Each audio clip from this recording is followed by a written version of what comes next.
Good afternoon, good evening, and for participants from overseas, even good night. Thank you for taking the time to join us for this webinar on Cerebral Visual Impairments, CVI. For your information, this webinar is being recorded so that it can be shared with people who are not able to attend at the moment. You can choose to turn off your camera. And will you please mute your microphone? My name is Els de Keizer.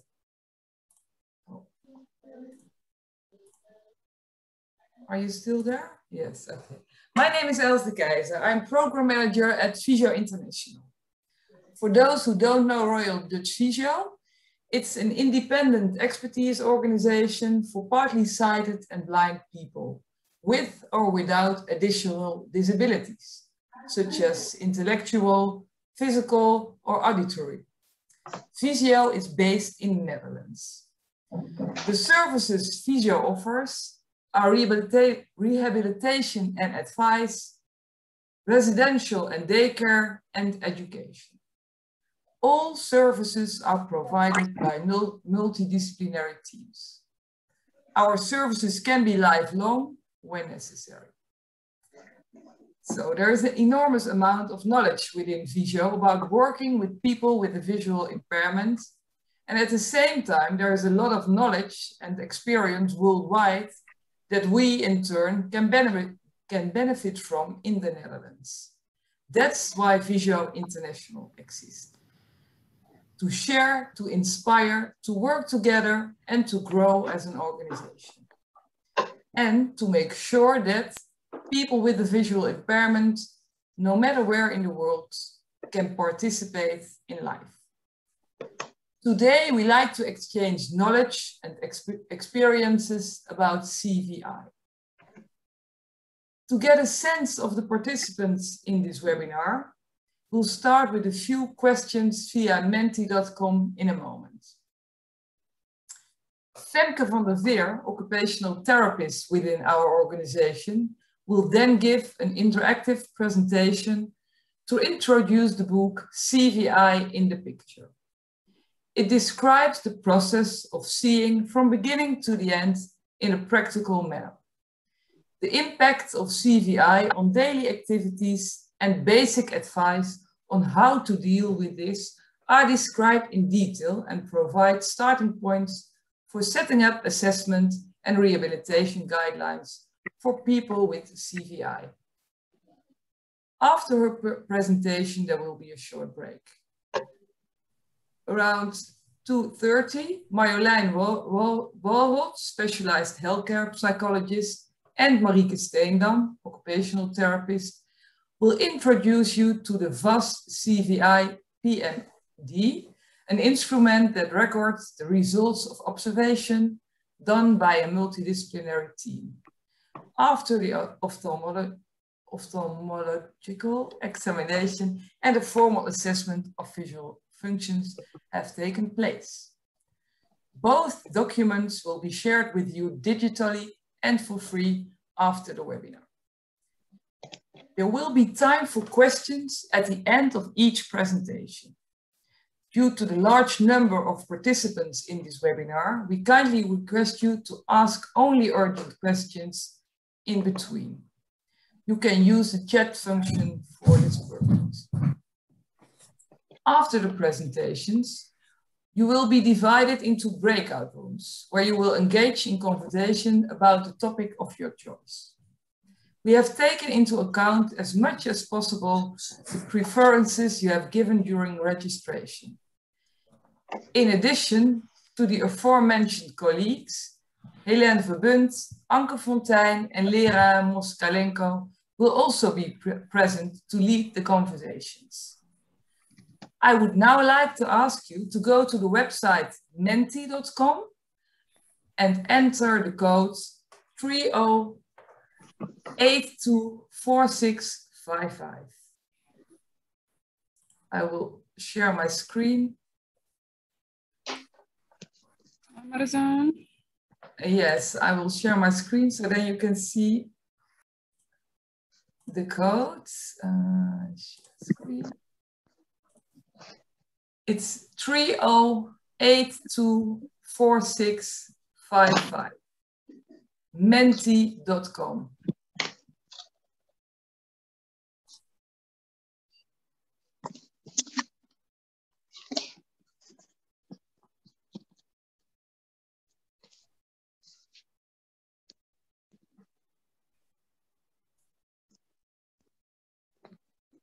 And if you have entered Menti.com, you can start with answering the first question. In which country are you working? That's the first question.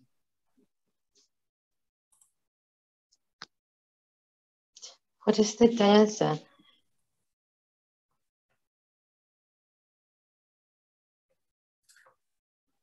Menti. Menti.com.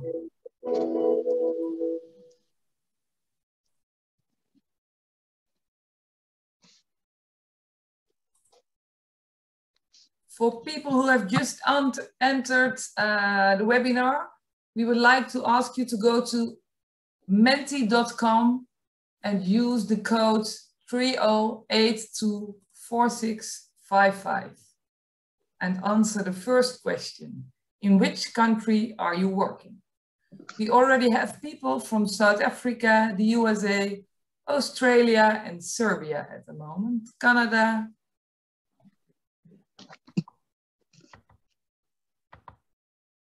Croatia, Switzerland is entering as well.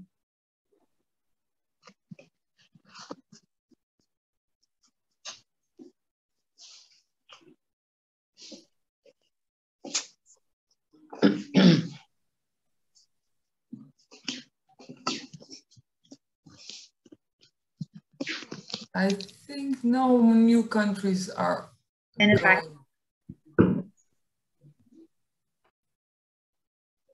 Okay, then we will go to the next question. The second question is, what is your profession?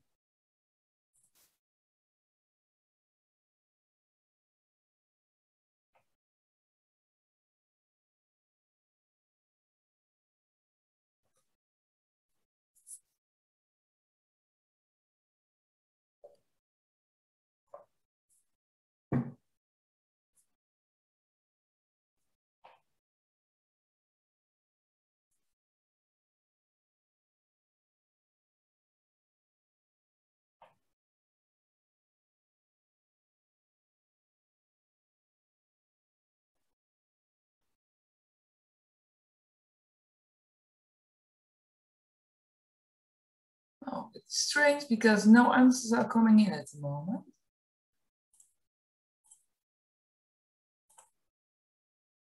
I think something went wrong.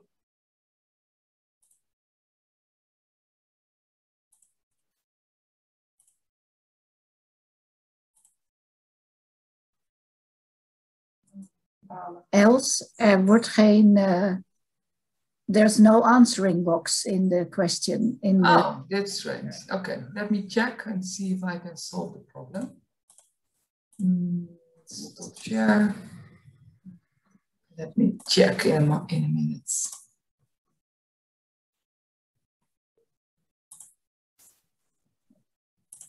Is bij mij los nog.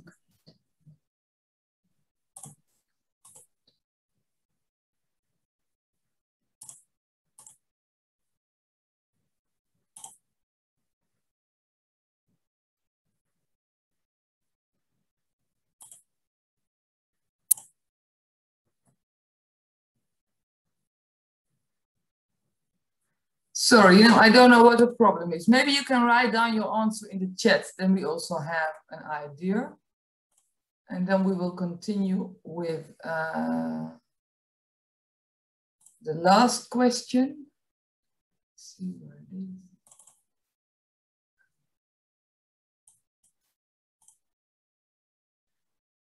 Oh.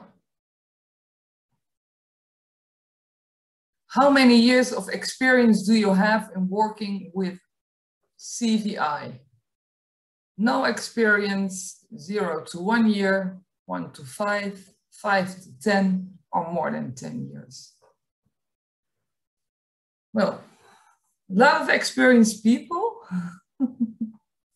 That's good to know.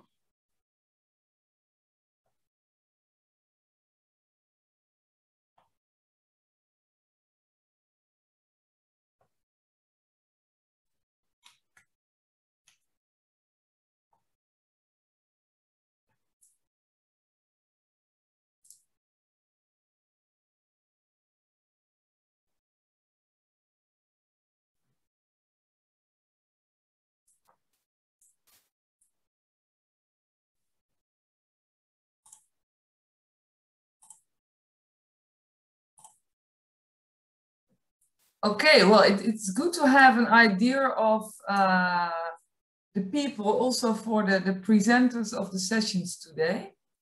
So, as you can see, we have most of the people who are in this webinar have a lot of experience, and only 2 people with no experience in working with CVI. So that's good to know. Okay, I would like to give the floor to Femke for the first presentation of this webinar. Femke, the floor is yours. Yes. I'll just start up.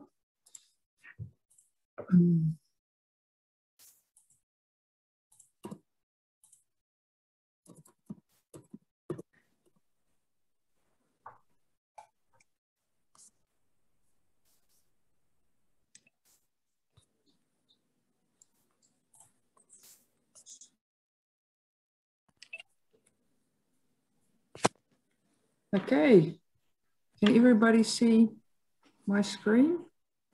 Yes. Yes, okay. Well, good afternoon, everybody. First of all, I'd like to thank you all for coming to this webinar today and letting me talk about my favorite subject, CVI, and to introduce to you the book CVI in the Picture, a translation of the book written by Sander Seidhoek and translated to English. So I'd like to get into more detail about that today. As Els said, if there are any urgent questions, please put them in the chat and I can answer them, and otherwise there should be room at the end of the presentation to discuss your questions in more depth. But before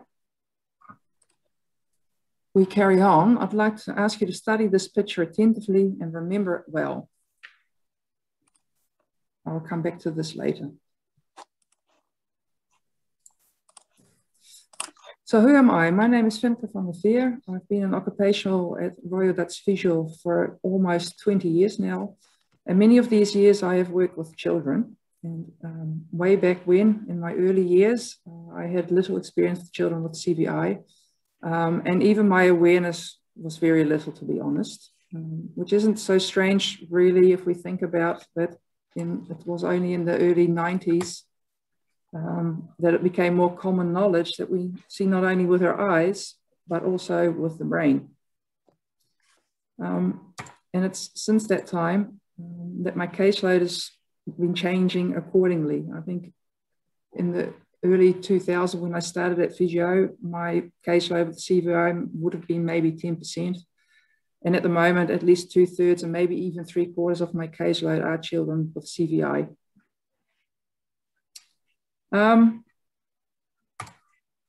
What does my work as an occupational therapist actually involve?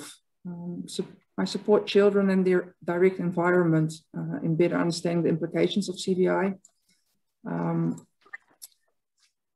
and to stimulate their daily living activities with, in the end goal, participation. I help them find strategies to deal with the problems they encounter. And I do this at schools, actually any daily living activity place where they perform the activities. So at soccer clubs, schools, maybe even the playground, whatever is needed. But I'm also at home a lot practicing in traffic situations or looking for possibilities for children to do their sporting activities. Or just basic family life. Think about being able to tidy your room or take part in the household chores. But in the end, it is participation that is the key word. We really look for participation. And in my experience through the years, I've come to notice that CVI is not always recognized. Children are recommended to try harder, or they become frustrated because they are over or underestimated. I've seen wrong diagnosis or ineffective intervention, and a lot of frustration and incomprehension by parents and others in the direct environment. And this, of course, has its consequences. And not only activity-based and short-term, think about learning to read and to write, or learning maths, geography, or orientation and mobility, tiring very easily. But I think the big impact it has on social and emotional development is really important to note. The insecurity that children can develop about their own being, about their abilities to participate, their fear of failure, being overtired all the time, which sometimes also leads to social isolation because you don't feel like playing with friends anymore. You're too tired to undertake other activities or go to the soccer club. It can lead to low self-esteem, always finishing last and making lots of mistakes at school, or not being able to, keep up with other children. And it can lead to under and overestimation by yourself as well, others in the environment. So how can we help these children, help increase their quality of life? I really believe that awareness and knowledge is the key. The better we, the environment, can understand the problems the children encounter, the better we are equipped to help them. But how can we bundle all of our knowledge? I mean, lots of people know a lot and have lots of experience, but how can we bundle that into something we can share? And this is where CVI in the picture comes in. It's a project that started about probably 4 years ago now, to get into more detail about how much do we really know about CVI, and how does the process of seeing actually work? Which visual functions are needed to complete this whole visual process? And how do we define CVI? Can we pinpoint where in the visual process things go wrong? And can we use this knowledge to better explain the behavior and the difficulties we see with these children? And maybe even more important, can we bundle this to increase the quality of care and the quality of life for people with CVI? And I guess that's something we all the professionals worldwide really endeavor. So CVI is a unique instrument. It's a result of the project which describes CVI from different perspectives. And I think firstly, most importantly, it's the theoretical framework, the book. CVI in the picture, it provides parents and caregivers, teachers and professionals with the knowledge and tools needed to understand these children better. And a special thanks goes out to the author, Sander Zuidhoek, for putting together this fantastic theoretical framework. And this is the book which has also been translated into English, but I'll get into that a little bit later on. I think the second perspective that we looked at it covering is the experience of the children themselves. And we found 3 clients of Visio, Royal Dutch Visio, to want to participate in the film. And in this film, they describe their experiences in having CVI, their difficulties in daily living activities, and basically what it is like to live with CVI. This film is available on YouTube. It is subtitled in English, and the final version of an English voiceover is being made as we speak. And the last perspective we wanted to cover is how can we let people experience what these children are experiencing themselves, so the difficulties they encounter, and maybe give a bit more of an insight and an idea of what it's like to experience certain visual dysfunctions, certain difficulties. And to endeavor that, we've tried to put together a toolkit containing digital and practical exercises to let people experience the different visual functions. So what do these functions actually do for us? But to also let them experience what happens when these functions aren't working as they should. So when they are actually dysfunctioning. Unfortunately, this toolkit is only in Dutch at the moment. I have translated some of these exercises to share with you today. And of course, I hope in the future we can translate this toolkit as well. To start off with, I think it's good to quickly share with you the definition of CVI that Royal Dutch Visio uses. CVI is diagnosed when a person experiences limitations or restrictions in everyday activities, which is resulting from dysfunctions and or multiple weaknesses in visual functions caused by damage to or abnormal development of one or more parts of the brain, irrespective of neurological demonstrability. This is the definition Visio uses, and from which Sander also started writing his book.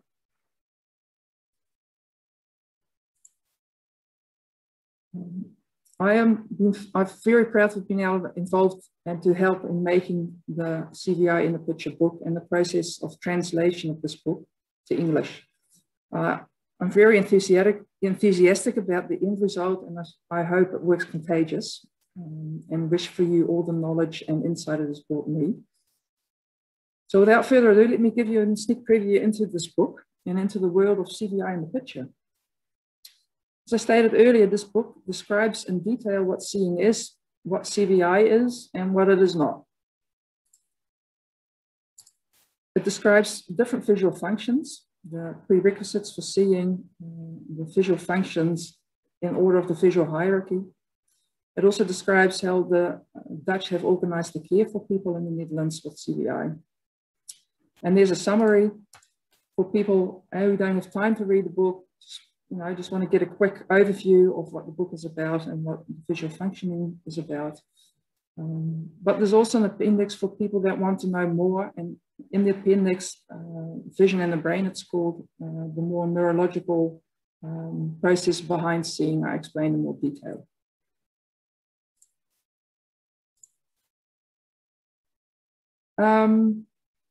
As I said, it describes seeing according to the visual hierarchy, and I'll get into the visual hierarchy a bit more in depth in a minute. This is just a picture of an example of how the book actually looks like. Each chapter, this is chapter 6, each chapter explains in detail a visual function, and they are explained in the order of the visual hierarchy. It describes the function, but it also describes the dysfunction. It describes the impact on daily living activities. It describes the things that possibly could go wrong and what you should be wary of, if we're talking also about daily living activities. And also recommendations for advice and care.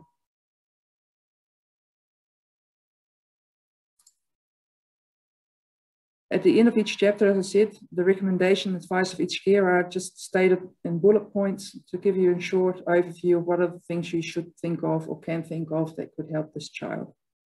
And what I think is very strong about this part of the chapter is that it kind of bridges the gap between theory and practice. And so we know what goes wrong with seeing, we know what could be the implications on daily living, but what's the next step?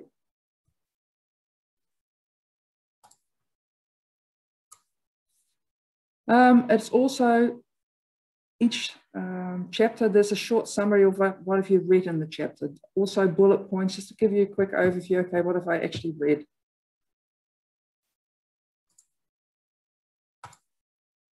As I just stated, each chapter has recommendations for certain interventions, but I think it's good to state they are general recommendations, and each child is unique. And so should the interventions be. The interventions depend on the child itself. It depends on the environment it lives in, on other dysfunctions, but also on their goals and dreams, their wishes, and just where they are in their development at that stage. And what is possible, what can we as an environment give the children and provide for the children, so that all decides which interventions are suitable at that stage.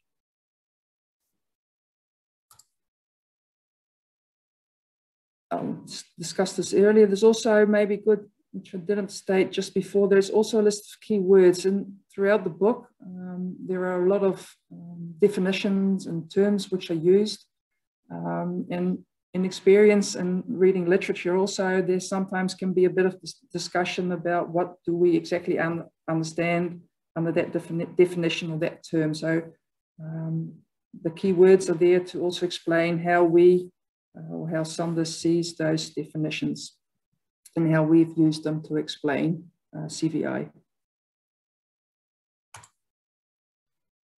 The levels of the visual hierarchy, there's an overview in the back of the book. It's all what I said, it's based on the definition that Visio uses. So it's function-based, and it describes the functions we need for seeing and the way they interrelate. So to get into more detail about that, if we talk about seeing, seeing involves both your eyes and your brain. I think by now that's nothing new for us, but whether you see depends on several conditions. The prerequisites. It depends on if you are rested and alert, on if you're motivated to see. You need executive functions to be able to start the process of seeing. You need to be able to attend to visual information, so you have your attentional functions, and of course the visual sense itself. Your low visual functions partly determine the quality of your image. So whether you see, that's step one, but the quality of what you see, of course, is step two. But, For myself was just like I myself.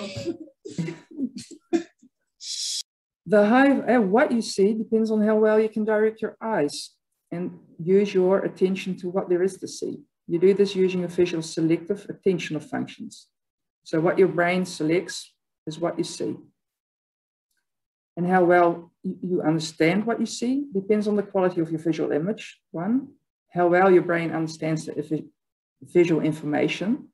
We call that the visual perceptual functions. How well it stores that information. Yeah, so your various memory systems, and how well you can think of visual images, and it's your visual working memory. And seeing preferably happens at a fast speed, so that's your visual processing speed. One function which isn't directly in this hierarchy, but kind of walks parallel through it, are the visual motor functions.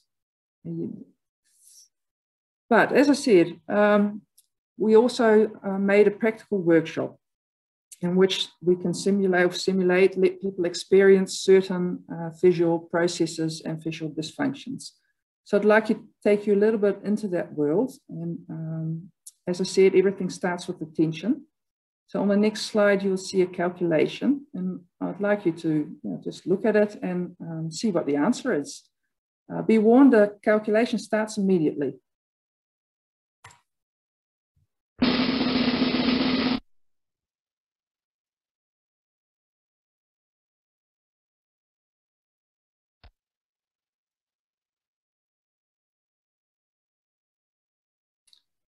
Okay, maybe some people would like to give their answer in the chat. It'd be interesting to see what you guys have come up with.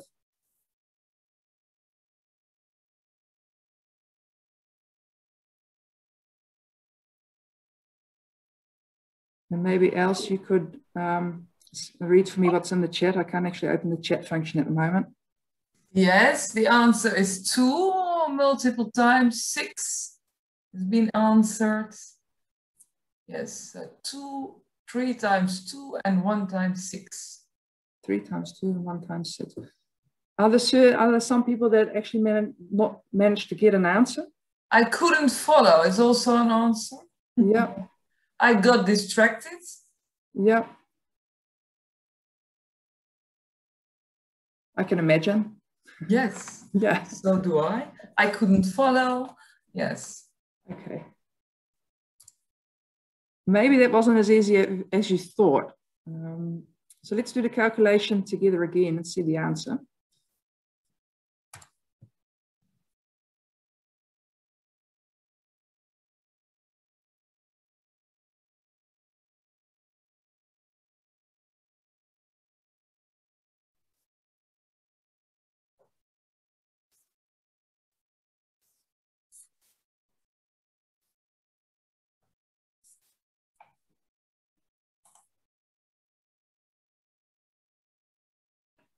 So well done, the people that had the answer of 2. This was an example of our exogenous directed attention. And as some people stated correctly, unexpected stimuli can ask for your attention. You are distracted by stimuli that aren't relevant for the exercise at that moment in time. And you can imagine that sometimes this is actually a good thing. If you think about traffic, you want to be distracted by things that are asking for your attention, which are important. But obviously in the classroom, it's not a very preferable thing that's happening to be distracted. And imagine children that have this problem, that are very easily distracted. It affects daily living activities as well. And you need to be able to pay attention and not be distracted to also see. And I think what's important that within the whole visual hierarchy, it is a hierarchy. So we start with the prerequisites, and then we start with the low visual functions, and then we go to the high visual functions, and then we start with the directing of the eyes and the visual selective attention, etc. But it is a hierarchy. So anything that goes wrong in the first step of the hierarchy obviously has influence on how the other steps go.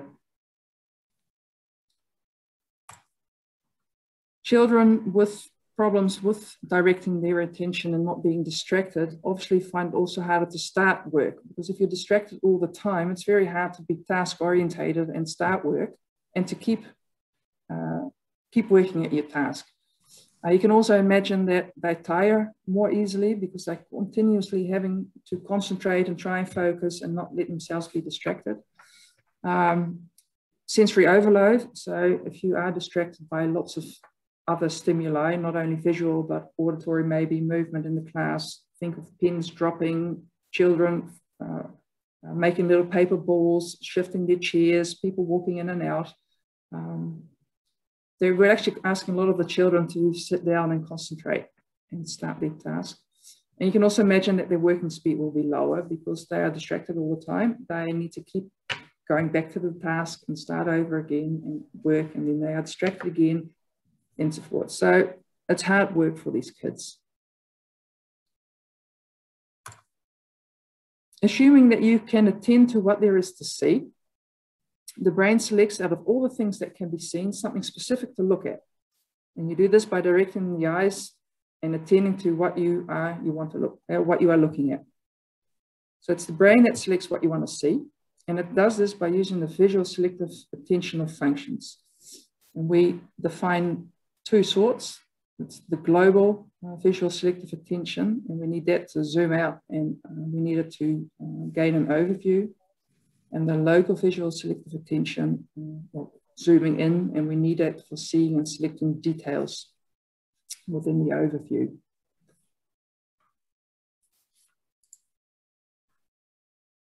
So watch the slide carefully. What did you see? And please use the chat again, and else please tell me what they are saying.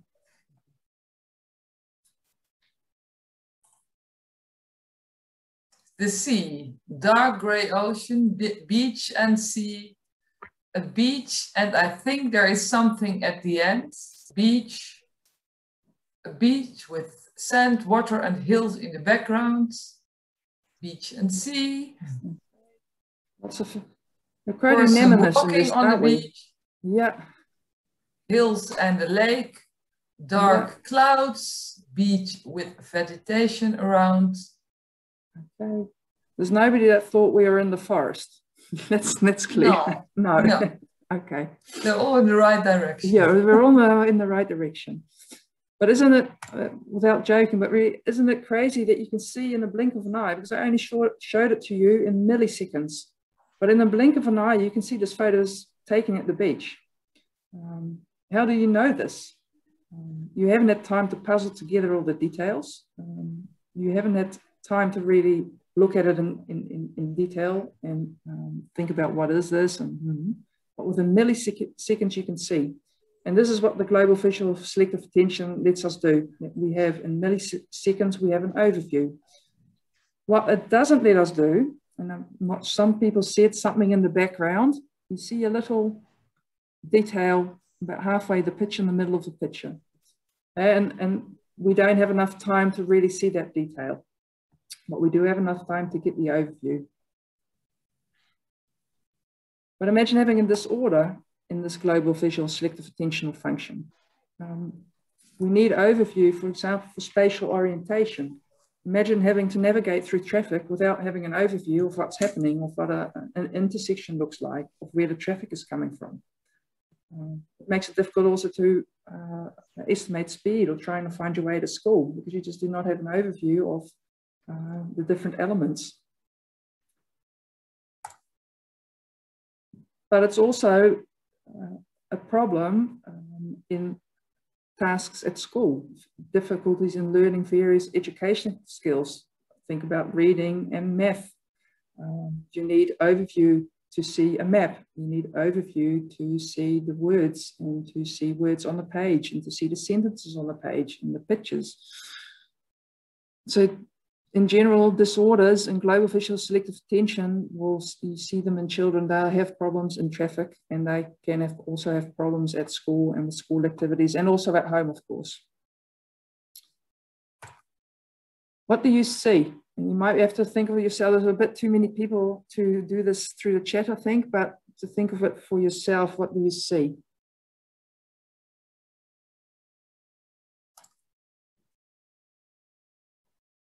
That's the next one. What do you see?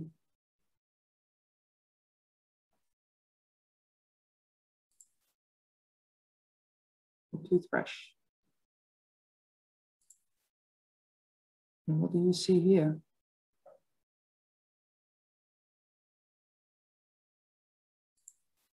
This garlic. So also what could be a problem or difficult with children who have a disorder in the global selective attention and not having overview, it can be difficult to identify certain things because you only see part of the object you're looking at. And how does it work? Basically, because you don't have overview of the different components of an object, it's kind of hard to puzzle together and actually base on the detail what it is you are looking at.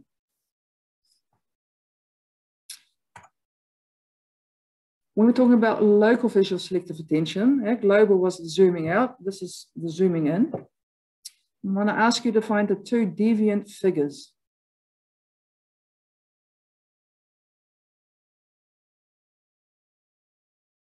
And maybe you can let us know in the chat if you've found them.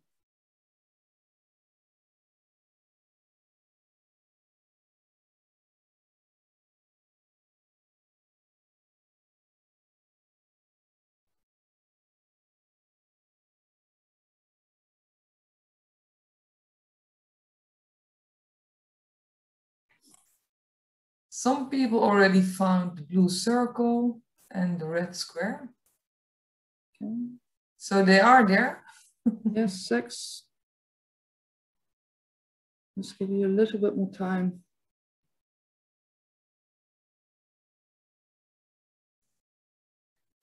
So people found them both.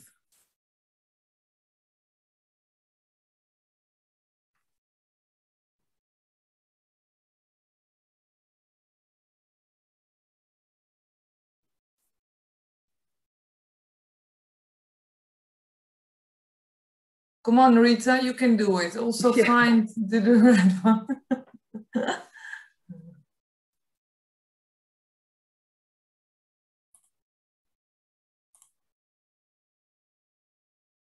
Oh. Yes. So people can find them, but you see it takes time. Yes, it takes time. Well, I hope everybody found one. It's very frustrating to do this exercise and then I carry on. Rita, congratulations. She found them both. Oh, okay. So now we can carry on. Yes. Yeah. The answers are here. So it was the red square and the blue circle. And I think what you all experienced is that it wasn't possible to find the deviant figures at a quick glance. So there's not like a popping out effect and like you experienced with the beach. Within milliseconds, you could see it was a beach. that didn't work the same way here. You're basically forced to systematically search the page using your Locofacial selective attention. Now you really need to zoom in to see what's the figure I'm looking at and to look at each figure separately. So that's an example of how Locofacial selective attention works. So what if you have a disorder in Locofacial selective attention? It might well be one of the most common forms of CVI. It's one of the most common forms I see in my daily practice. People with Locofacial selective attention disorder problems experience problems in seeing and finding small details, especially in situations that are visually crowded or very chaotic. They experience, in general, a chaotic jumble of indistinct and unidentified details. So how does this actually, if we put it into practice, what does this mean? Imagine having to find your parents in the crowd. Take a look. Your parents are the two people in the little box up the top, and they are somewhere in the crowd, and you are a child and you are looking for your parents. And once again, if you've found both mum and dad, you can let us know through the chat. Patricia already find the man. Okay.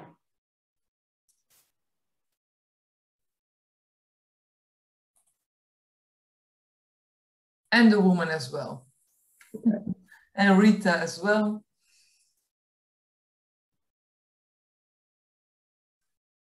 Yes, a woman.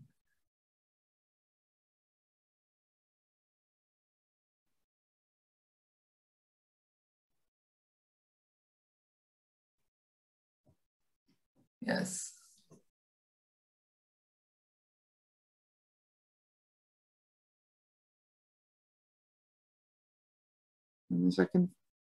So here, Elsa, it is taking time. I don't know how many people. Yeah, no, there are more people who find them both. Mariska, Tasnino, a lot of people already found them both. Okay. Some of them only the woman. Yeah. So the woman seems to be more easy than the man. Okay.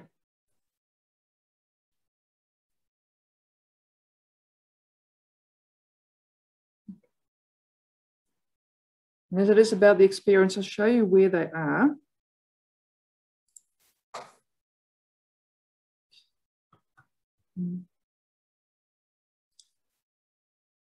As you probably experience, it isn't possible to find these people by just using overview. You really need to zoom in again, once again, on the details and to be able to compare the people to the example.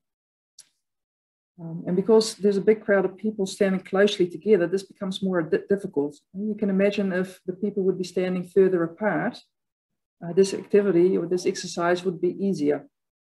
And you can imagine for the kids having to do this, like think about finding your mum in the schoolyard, standing between all the other parents, or finding stuff in the cupboard, in the room, finding the exact little Lego block you need to finish your building, but also finding the important information on the page. It's easy to miss it.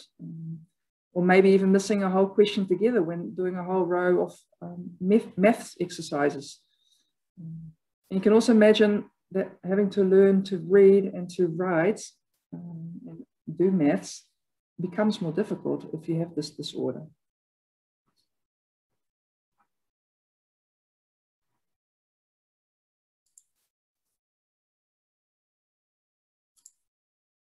Okay, so we've talked quickly about the prerequisites we need for seeing. We've talked about the visual selective attentional functions, and the next step in the visual hierarchy are the visual perceptual functions. So after selection, the brain tries to understand what you see, and you do this using these visual perceptual functions.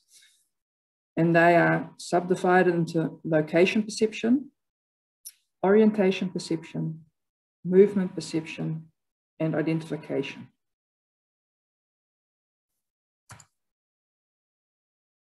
For example, how does this work? Take three exactly the same lines, and you can use these lines to form an N and a K. But we know that the N is not the same as the K. So how do we know this? We have the N and the K. They're the same parts, i.e. 3 lines, and yet they are different. And this is because the locations of the vertices are different. So with the N, we have 2 top and at the bottom, and at the K, we have 1 vertex in the middle.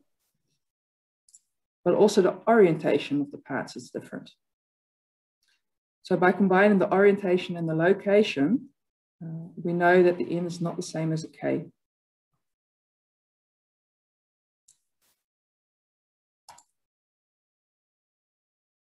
And this is if you have a disorder in visual perception, you can imagine it's harder to learn and to analyze visual spatial figures. So if you don't see that it is a vertex, or you don't see that the orientation of the lines are different, you can imagine that distinguishing the N from the K was nearly impossible for children, which of course has impact in reading and writing, but also orientation and mobility. Think of crossing the street. Which direction is traffic coming from? Where is it going to? And at what speed? Not having speed perception, for example, could be downright dangerous because you just don't see how fast something is approaching you. But it makes it difficult also doing sporting activities. Which way is the ball going? Where are my teammates running? Where are they in the field? How do I get the ball to them?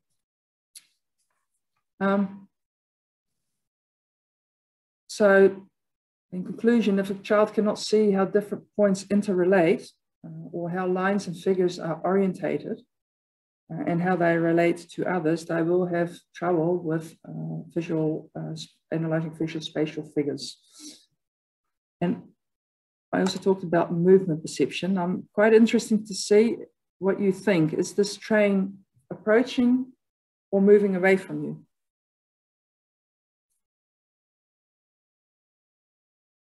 Does anybody want to take a guess?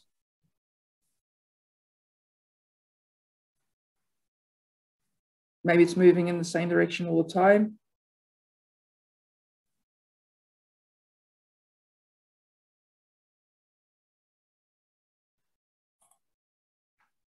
What's the verdict else? Approaching, moving away.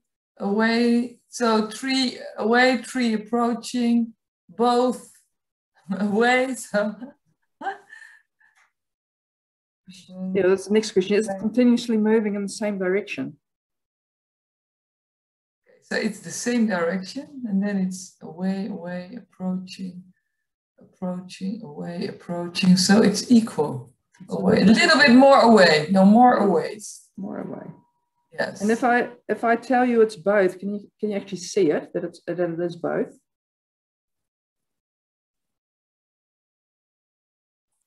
You can actually, if you look at it, you can kind of changes. For me, it changed. It doesn't stay. It doesn't stay with the same. Yeah. It's different if you look at the front or the back of the train. That's what Rita is saying. Yeah. Yeah. And the whole point is, of course, it's not right or wrong if it's moving away from you or approaching you, but the whole point of the exercise is to kind of let you doubt a little bit. What am I seeing here? Because imagine if you have trouble in real life doing this, just not really perceiving the movement quite well, not sure if it's moving away or from you, just creating that doubt. And can you imagine the difficulties that must cause? Imagine having now to cross a road or walk through the markets on a busy day. It makes it hard for children to be in traffic if you have trouble with movement perception. And maybe one good thing, just to touch on the visual hierarchy again, having a good overview is essential to be able to have the global visual selective attention. Having overview is essential for movement perception, because we see movement when we see something's moving because it passes to something else. So if you don't have the overview and you don't have the different parts of that overview, it will be also hard to detect movement. So the levels of the visual hierarchy, just to see them once again. Being rested and alert, so the prerequisite functions we've talked about. We quickly touched on the low visual functions, and we are discussing the high visual functions at the moment, where we've talked about selecting what you see. We've talked about understanding what you see using the visual perceptual functions. But there are also various memory systems that help us understand and use what we see. And I'm just curious, if we talk about visual working memory, at which time is the angle between the hands of the clock larger? Is that when it's 12:15 or 2:30?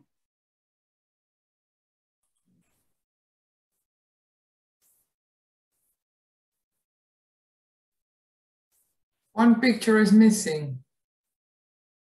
One picture is missing? Yeah, I haven't. Oh, there is only one. Okay. There is. It's about we're using the visual working memory. We need that to manipulate and visualize images. So I'm not going to make it too easy. So you have to imagine that and visualize that yourself. 12:15 and 2:30.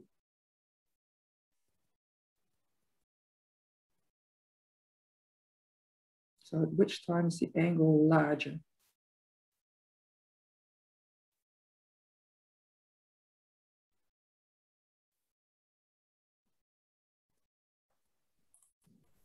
Half past two. Oh, yes, all the answers are the same. All they are saying 2:30.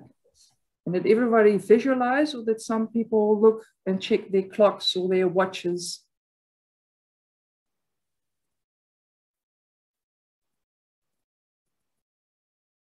Visualizing. Visualize it. Okay. That is indeed 2:30. Let's have a second go. 2:30 or 2 o'clock. Vania is saying she drew a clock. Yeah. Well, that's honest of you. We'll come back to it in a minute.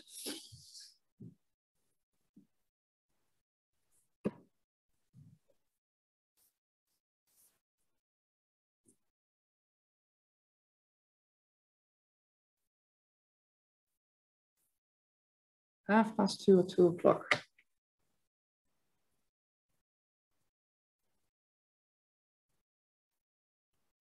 Half past 2. Oh, somebody's either saying, I checked my watch. Yeah. Half past 2. Yes, so people who are answering are saying 2:30. 2:30. Well, let's see what the answer is. Mariska drew it. Yes. No, the answer. It is indeed 2:30. And that's why I asked who checked the clock and did somebody draw the clock. It is actually quite a difficult task if you really have to only do this using your visual working memory by visualizing it. And you need to visualize, in this case, 2:30. You have to visualize the clock, visualize the angle. Then you have to switch to 2 o'clock to visualize the clock once again. You have to visualize the time and the angle, and then you have to compare them with each other.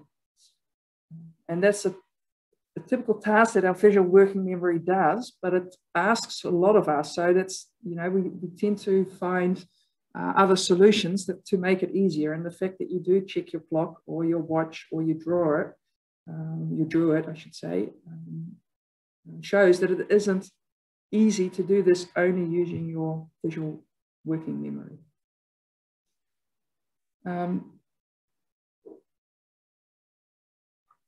So we use our visual working memory to actively create and manipulate images in our mind. And all tasks where creating a mental visual image is necessary or is needed is affected by a disorder in this visual working memory. As I think about, for example, making a map in your mind about the route you want to take home, or the route you want to use walking from the supermarket to your best friend. But also about making mental rotations of different geometrical shapes, recognizing or being able to turn a triangle upside down, for example. And if we think about this in practical activities, you can imagine it can be quite a nuisance and problematic if having to learn mathematics, for example, but also learning routes, so orientation, learning the layout of the supermarket. And you can probably imagine more activities because we use this visual working memory a lot. So having discussed the attentional functions, the perceptual functions, and the visual memory and visual working memory, there's one more step left in the hierarchy, and that's visual processing speed. So we also need to do this at a certain speed to be able to use what we see within the activities. So I'd ask you to clap your hands when you see the Dutch flag, and just because we are very international today, for the non-Dutch, this is the Dutch flag. And the question is to clap every time you see the Dutch flag, and it might actually be quite fun if everybody would turn on their microphone for this exercise. Everybody ready? Here we go. So clap your hands when you see the Dutch flag.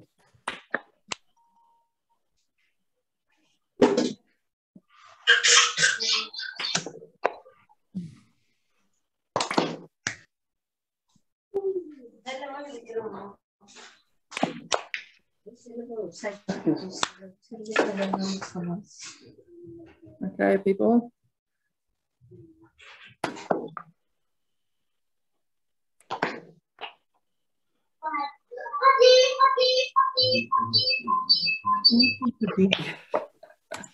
Okay. I can't see you, unfortunately, but I think that was probably doable. I heard a little bit of clap in the background. So let's pace up the speed a little. The instruction is the same. Clap when you see the Dutch flag.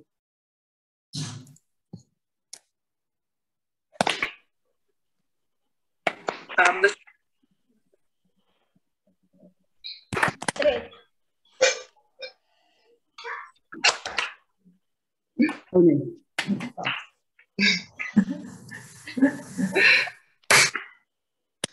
Come on, people. Concentrate.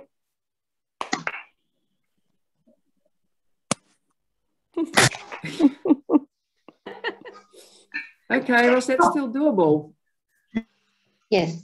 Yes, was still doable. Okay, what happens if we speed up a little more? Yeah. Oh!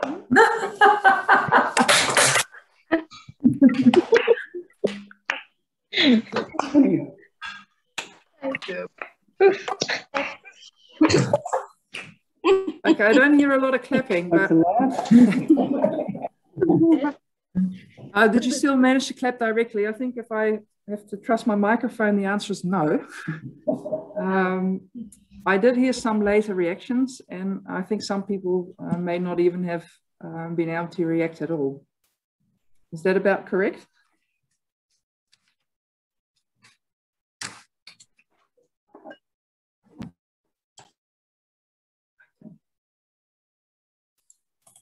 So yes, visual, that's correct. Yes, that's correct. Okay, yeah. So, well, really the point of this exercise was to demonstrate and let you experience that sometimes you do see things because you all saw the Dutch flag, but the time it takes to process it and to give a reaction, that's delayed. And so the visual processing speed, if we have to give it a definition, is the speed in which the visual stimuli is received, processed, and passed on to, for example, the motor system. It is possible, of course, that the visual processing speed is intact, but that's the motor response is delayed due to other dysfunction, for example, poor motor function. But it is, in general, it is about the speed that it takes to process and pass on the visual stimulus.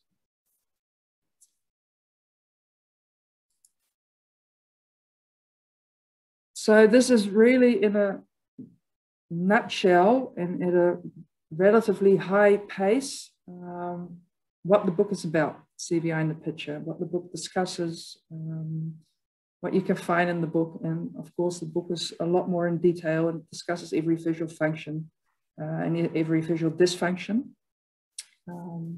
So the book has been translated and, for the world to read if wanted, but what is ahead? As I discussed earlier, the voiceover of the film is in its final stages.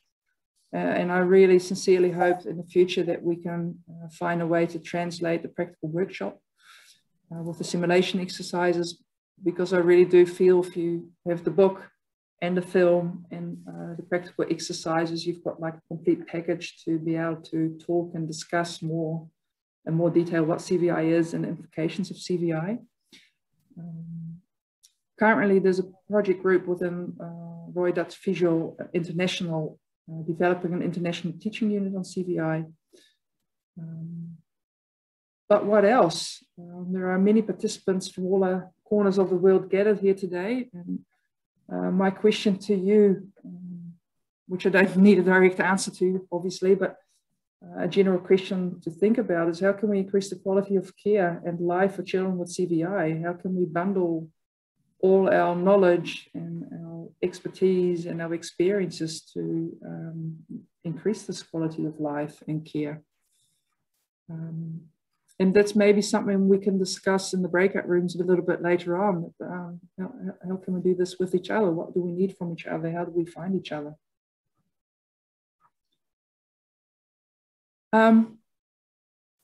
Just a quick question. Which picture did you see at the start of this webinar?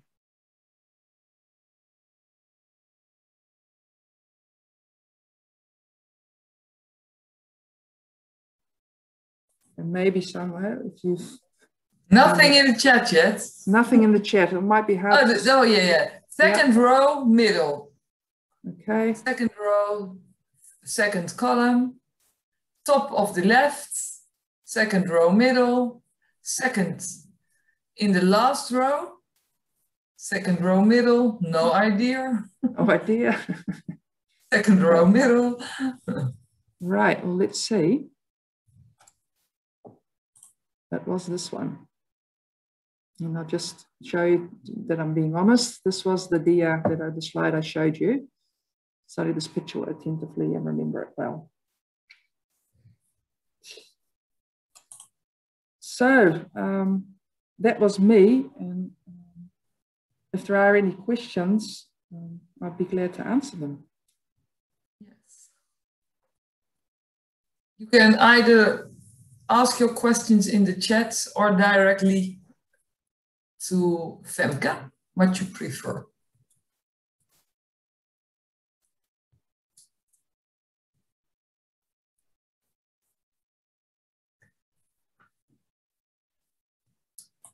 Thank you, it was well explained. It's a comment in the chat. Well, I'm glad that it came over right and that the start is made, that I could explain the book. Okay, and we are going, you can find the book on our website. You can download it as a PDF. Yeah, I've got the link here, actually. Yes, I will share the link. Oh, you have the link over there? Yeah. Yes, okay. So you can download it. Excellent presentation. Welcome, everybody from everywhere. We are very happy that so many people came to this course. I'm going to tell you about assessment of cerebral visual impairment in children with profound intellectual and multiple disabilities. And I'm going to talk about the VAS. Well, we say VAS, it's a VAS CVI PIMD. And Marika and I developed that instrument, we started 5 years ago, and the English translation came out last year, and it will be available for you online. We are going to give... Oh yeah, oh sorry, it's on, yes, I'm, Marika is an occupational therapist. as was stated there, working for almost 20 years, no, and longer, more with children with CVI already in Australia, where she worked with it. And I'm a child psychologist, working with children with CVI also for more than 15 years.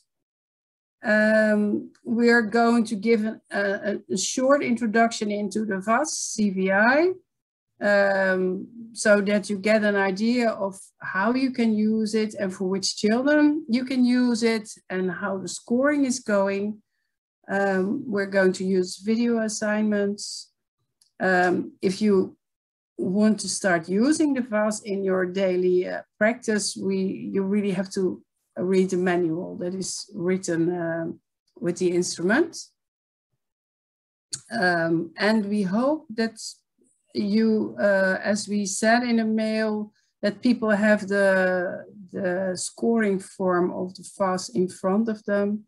If not, we, well, then we can manage also.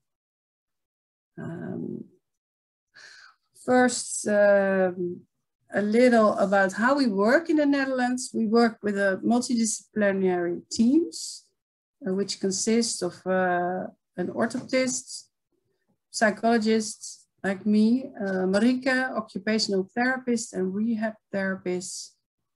We have social workers on call and ophthalmologists, sometimes as advisor, but with us, the ophthalmologist is part of the team. Yeah, we work in the environment of the client with parents and the team that is involved. How did we come to making this VAS? Well, we really missed an instrument, as I also do neuropsychological assessments. We have a lot of tests for children from about 3 years on, but for this group of children where we saw there was a lot of CVI with the children with PMD, we had no instrument and we really missed, there was a lack of uniformity in assessing the functional vision. The instrument is based on research on data from 73 children and adolescents with PMD in the Netherlands. The VAS was developed and it was tested by expert groups and colleagues from Visio and another organization in the Netherlands. Maybe some people know the name, it's called Bartimeus. And there is a big CVI group in Belgium, and they participated also in developing and also testing the VAS.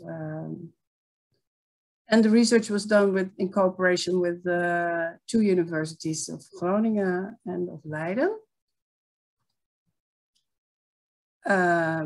First, about cerebral visual impairment. We think CVI is we call it an umbrella diagnosis. It does not give information about a person's level of visual functioning or give a basis for intervention. And well, that is what we thought was needed, and that's what the VAS does. CVI is a very broad diagnosis. Well, what is PIMD? Profound Intellectual and Multiple Disabilities. It is characterized by a developmental age of less than 24 months.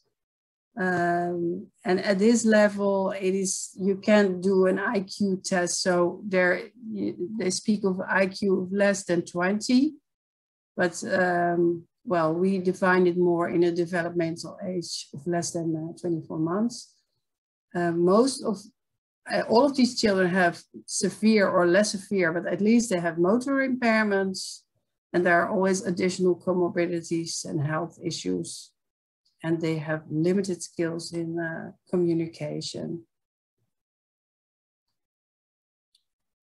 For the FAS, we used, and this is not a definition, but that's criteria for CVI that we use. It comes from Christine Roman and Dutton and Baker Nobles. It's a few experts, more experts in the field that gave this criteria. And first, it says an eye examination cannot fully explain the child's use of vision. So there is more wrong than the explanation can test.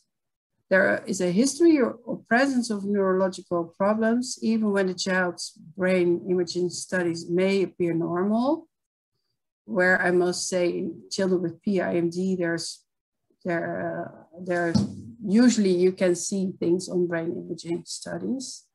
And the presence of behavioral or visual responses of CVI. So we call this, there are CVI characteristics.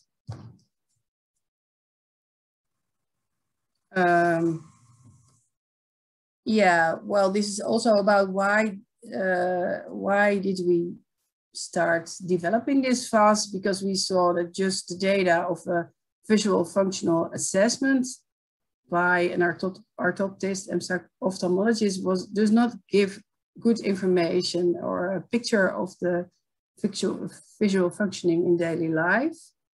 And yeah, there was no instrument, as I already said. And we also wanted an instrument to evaluate treatment and visual development, because yeah, for people who know these children with PIMD, they make little steps and small steps. And the FAS can also be used if you, after 2 years of treatment or even after 1 year, it's a good instrument to assess the development. Oh, sorry. Yeah, okay. Yeah, the FAS is made for professionals and teams who are specialized in visual impairments. It's based on observations. Yeah, it gives uniformity in aspects of visual functioning that are observed. And so we really recommend, so it's not for the teachers of the children or the group leaders. You really have to have yeah, education in knowing what a visual impairment does and what the effect on the child is. Yeah, so it's for organizations like Visio. What are the steps to take before you can even start using the FAS is that you have to have knowledge of the medical and neurological history of the child or adult can also. There has to be done an ophthalmological examination. And we have the FAS consists of also a questionnaire for parents and carers. So we like to ask them to fill that in advance before we start doing our own observations. So those are the first steps.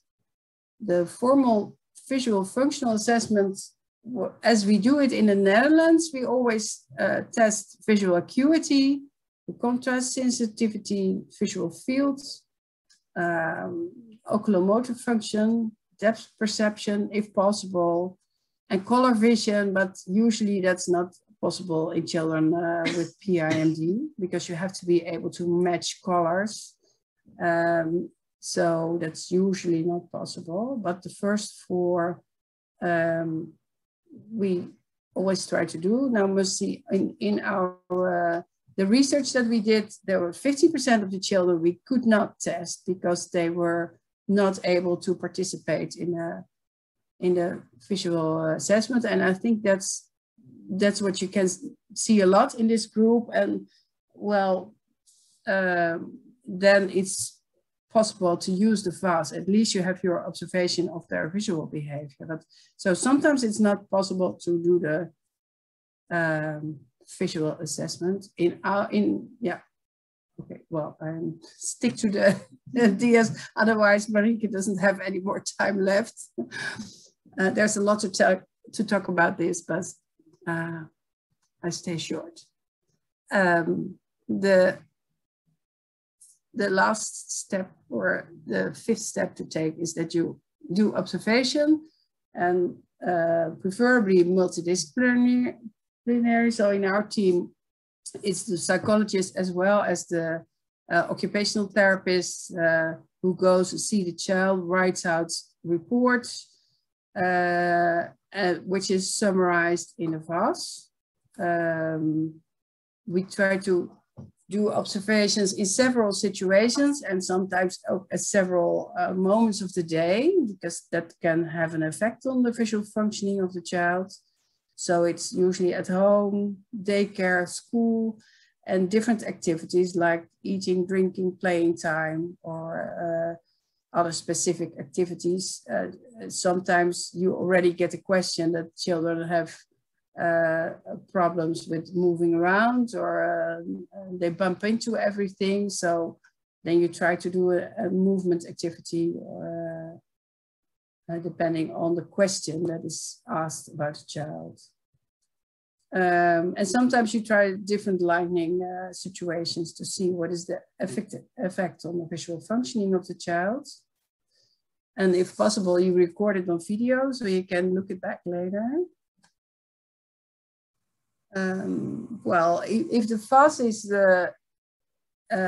we have done all the observations, we've done the formal functional assessment, we try to put everything together in a multidisciplinary report, and which describes the visual functioning, and the VAS is included in that. What does the VAS consist of?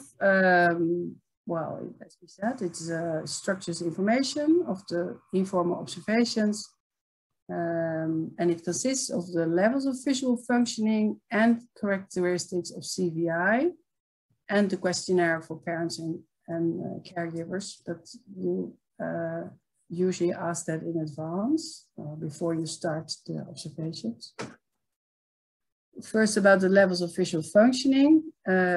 This follows mostly the steps of normal visual development of a child from infant to 24 months. So the levels of visual functioning are also more, related to the cognitive level of a child. Here you can see that there are 6 levels of visual behavior, which are very shortly mentioned here, but the first is quite clear. There is no reaction at all to visual stimuli ever. In our group of 70 children, 73 children, there was only 1 child who had that, and that was due to ophthalmological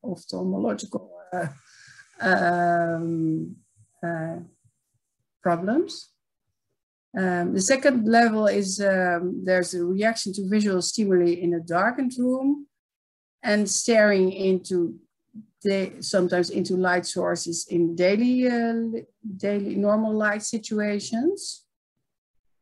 The third level, you see children react to strong visual stimuli in normal lighting. They have no recognition. They only react to yeah, there's no recognition. In the level, you see that children are more actively searching for visual stimuli, and they have short moments of looking, and they start to recognize, well, we said 1 to 10 familiar objects or faces. And the 5th level, children are visually alert, well, not or more visual alert, and they have improved recognition, and they do visual activities if they do it and they still remain short and it's tiring, but they have a start of, they have some selective attention is possible, looking at pictures. And the 6th level is what we think is for 24 months normal visual behavior. So you can say there's not a real, oh, sorry, I'm distracted.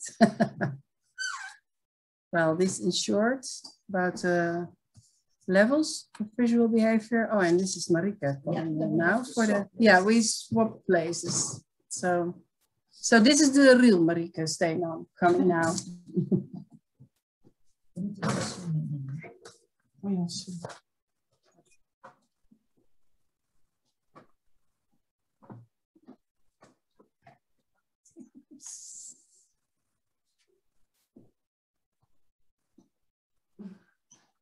I'm sorry about this, but I swap chairs as well as place. So what I'd like to show you is a very short video. It's about 30 seconds, I think, of a boy who is interacting with his mother around drinking time. And what I'd like you to do is afterwards is ask you, what level do you think this child is functioning at visually? And then I'll put that slide back up again so you can see it, if just in case you haven't been able to download the whole list. So I'll just see if it works. Kijk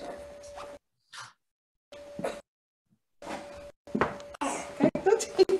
Het is alleen maar met witte. Ja.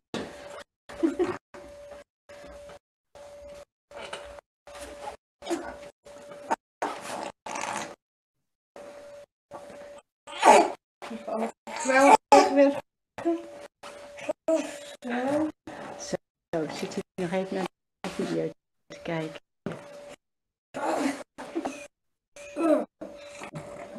Ja.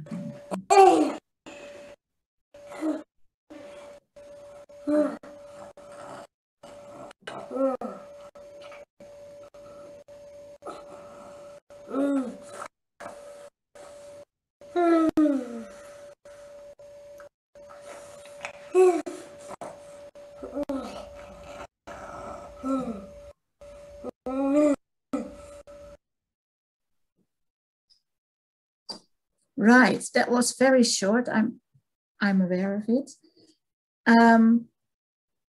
So could you put in the chat what sort of level of visual behavior you think you saw in this little boy?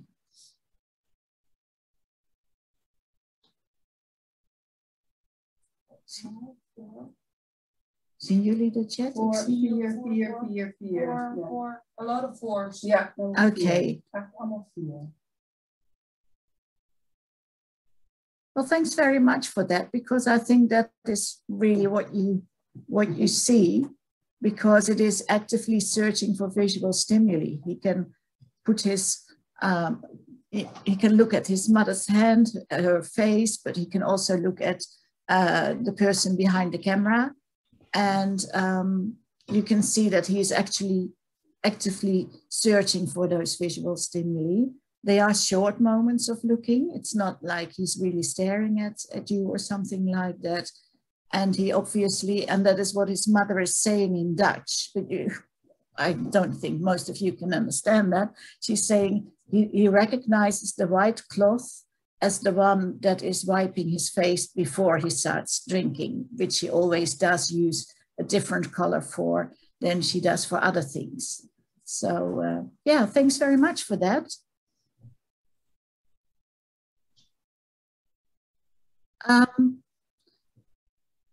Apart from the levels of visual functioning, because we felt that also applies to a lot of children with ophthalmology problems and developmental delay, or very strong developmental delay, we felt it was very important to also define characteristics of CVI in children with PIMD. And these are the ones that we have come to together with a whole group of experts and colleagues and all those people and literature, of course. These children often have no visual curiosity. They are looking away when reaching or handling. They have cursory looks and short visual behavior, as you could see in the boy. They have variable visual behavior. So like one day they will look quite well and the next day or maybe the next hour, they're hardly looking at all. It's very hard to use vision simultaneously with other senses, like maybe hearing or touching. Looking is tiring. Marjolein already mentioned that is very often something that stays with the children, even if they acquire higher levels of visual functioning. Familiarity gives better visual behavior and recognition. If you have like 10 different cups and you show a different cup each time, it makes it much harder than if you really use the same cup in the same color every time. The child prefers auditory over visual, and staring into light sources is very often seen in children with PIMD and the lower levels of visual functioning. Many of you will know the CVI range by Christine Roman-Lenzi, and we have put in a sort of a scheme the differences and the likeness between those two, and I have put it in a scheme, but I think it goes too far today to have a look at that. But you will be able to see it either when you look back into the recording or when we send you the handout of the of our presentation. And if there are questions about it later, we can go into that. Well, as we said, we did a research and we have only, well, we basically not told you much about the research at all because there's not time for it today. We want to keep it really practical. But we are writing currently an article, an English article on all the characteristics and all the research that we have done. So look out for that in the next year, we hope. But interestingly enough, the high prevalence that was seen in all children was variable visual behavior and cursory looks. So especially the variable visual behavior, we feel like we really have to wonder, is that a characteristic of PIMD or does it really belong to the CVI? And up to other things that have had a lower prevalence, but corresponded higher with the high levels of CVI. I will come back to the grading of that later. With no visual curiosity and staring into light sources. The correlations there were stronger. So just to give you an idea on how we came to this list and that we did research on it. Now to have a look back at the characteristics, I'd like you to look at the next video, and then I'll give back the list of the characteristics again. The video starts with something in the dark. It's a very short observational moment of this child, but don't think that your screen is blacking out. Is gek, hè? Gaat hij weer aan?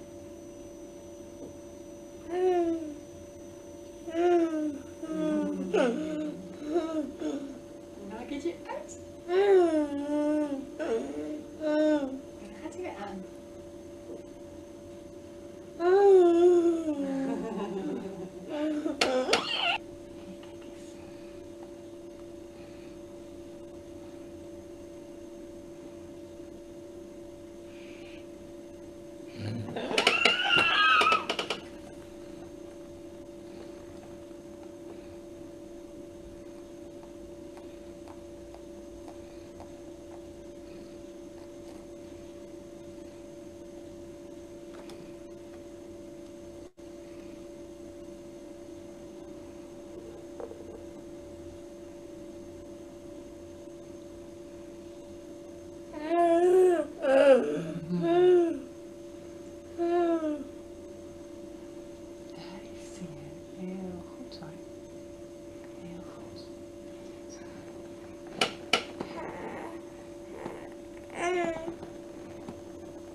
So could you comment on what sort of characteristics did you see in the chat?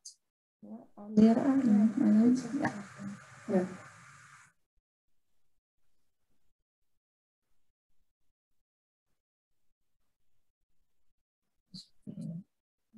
Still no answers.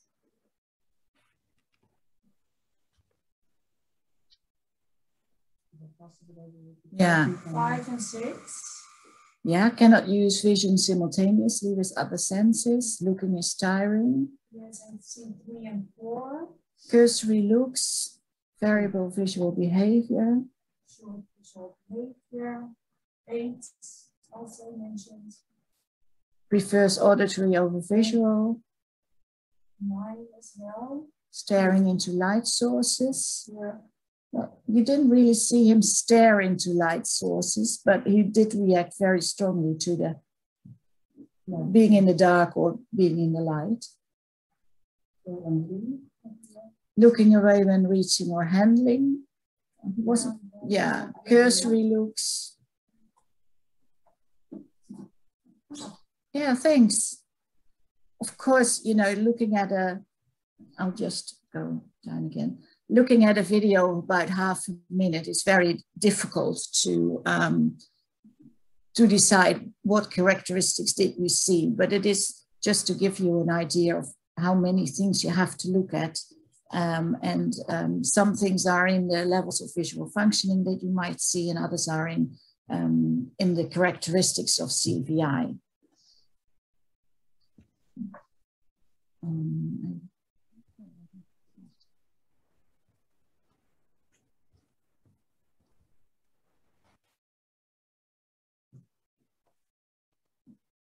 Nou kan ik hem niet meer draaien.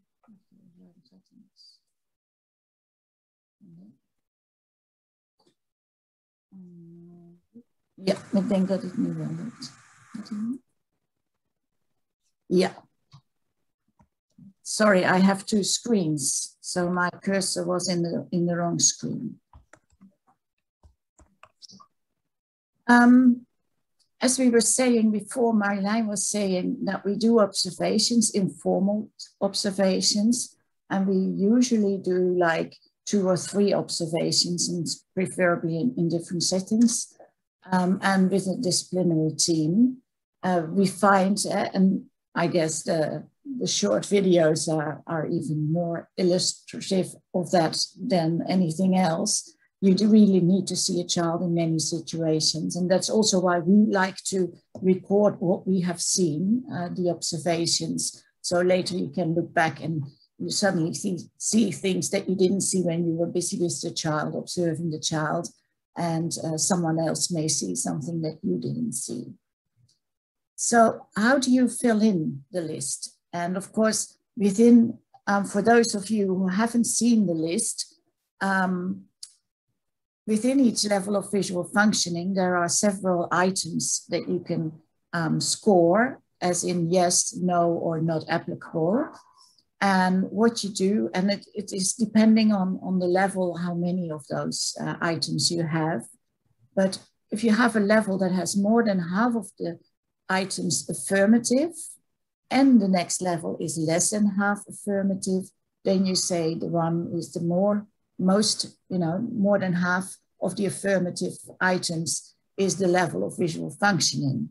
It is still very important to fill in all the levels as far as you can get, because that gives you a very itemized idea of the strengths and the weaknesses of the child. But to say a level, then you use this part. And also what you do is you score the characteristics, CVI characteristics, as affirmative, and then you count the total number of affirmative characteristics. So those are the 2 parts of scoring. And what you can do then is fill in this little diagram. And on the left, you see on the vertical side, the level of visual functioning. So you come to 2, 3, 4, 5, or 6. Level 1 is left out because that is a person who does not see at all. And of course, you don't have CVI characteristics if you don't see. And on the right-hand side, on the horizontal side, you see the total number of characteristics. And it doesn't matter. And I'm sure that it would be very interesting next research to find out which is more relevant and which is not. But this is just a total number of characteristics that you can count. And then when you look down, you see the different colors. And in the areas where it is orange, and I'm not going to read it out all of you because it is in the manual too, then you can really say this is a severe sort of CVI. And then you have the mild one, which is the yellow one. I see we made a mistake here. We said mild twice, but the yellow is mild. And then if there is no CVI, it is in the green. And what you actually see is that if you have one or two CVI characteristics, then that may be just you know, a characteristic of the child or a characteristic of the PIMD. So that's why they are always left out. The FAS is also a base of intervention because you have a degree of CVI, you have the level of visual functioning with all the items of strengths and weaknesses, and you know the characteristics of CVI. So you have a unique picture of this child's visual functioning. Oh, well, this was what I was going to say. Sorry about that. Now I'm just, what was you doing outside? Oh, okay, yeah, I was just checking the time because that's really good. I thought it might be interesting to have a look at some of the intervention that we do, but maybe first, I think it is good to ask if you have any questions on the setup of the FAS before we go into the intervention. Mm-hmm. So if you could use speed in doing the observation. What about speed? Yes, speed, I'm sure that you mean something like latency, because there's very often a very slow reaction to vision, especially in the second boy, you could see that. We have thought about it, but we felt it is an important thing to write down, but it is not only, it is a characteristic of PIMD and not just of the CVI in these children. But it is definitely very important to write it down and to observe it and to have it written down. But yes, but you cannot put it on the visual area by itself.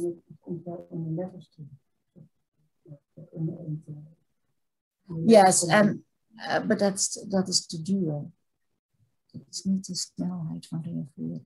Sorry about this, Marjolein and I are checking something. But no, we have written in the manual that it's really important to write about the speed of reaction and the latency that you often see in children with PIMD. Yes. Are there more questions? I don't. No. Okay. Right. Then having a short look at intervention. We always say there's 3 parts of intervention. There is psychoeducation, there is direct teaching, and the adaptations are important. And psychoeducation on CVI, well, I'm sure that many of you are used to doing that in general on, to groups of professionals or schools, but also it is important to do it as it is uniquely for this child. And then you do it for all who are involved in the child's daily life. And I mean, that can be anyone, can be people in their school, can be carers at home, the parents, but maybe also the grandparents who look after the child a day a week, or sometimes the taxi driver is invited too, as children have to go a little bit further to their school. We find it is important to give some general background on CVI and then the parts that are important on this child.